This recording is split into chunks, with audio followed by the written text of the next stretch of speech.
One of the things that I have really appreciated about Who Built America and why it's such an important textbook is the fact that a lot of students had never encountered these voices, these folks in US history before, particularly when you're talking about first and second year students. And so it's been really exciting to see both their excitement and interest, and to be able to bring that into the classroom and then actually design assignments that give them a chance to actually delve deeper. I had a student who had never known that there was a Communist Party in the United States or Socialist Party in the United States. And her grandfather was still alive, and she happened to mention it, and he had turned out to be in the Communist Party.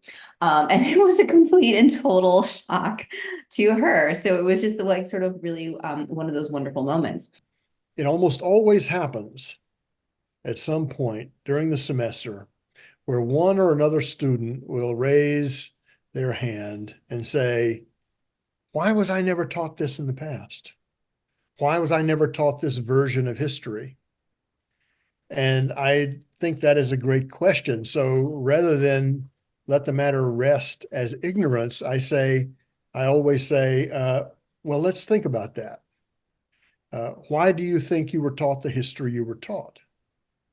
Why were you taught that history from above with great men and all the rest and glorious wars and such things? And why were you not taught this history from below? It's not just that you're ignorant, it's that your ignorance has a structure. And somebody put that structure in your head through the repeated teaching of a certain vision of American history.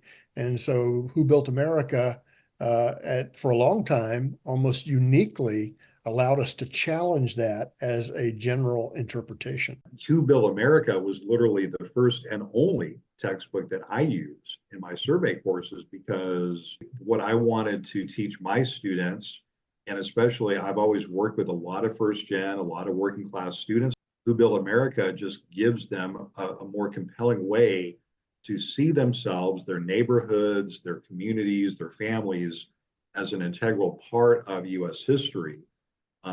Because they will read and get introduced to the section, for example, on immigrant communities in New York City's 5 Points district.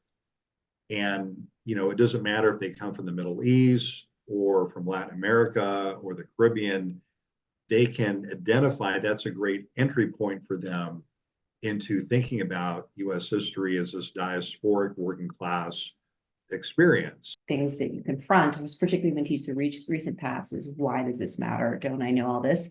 But if they've been only getting a very top-down narrative in their textbooks, really, or a very white-driven narrative in their textbooks, all of a sudden, when you can add a much richer context, can you see them connecting it and maybe actually being able to notice, thinking about our everyday experiences matter, right? Social history matters.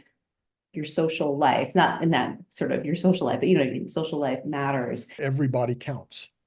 Everyone's experience is important.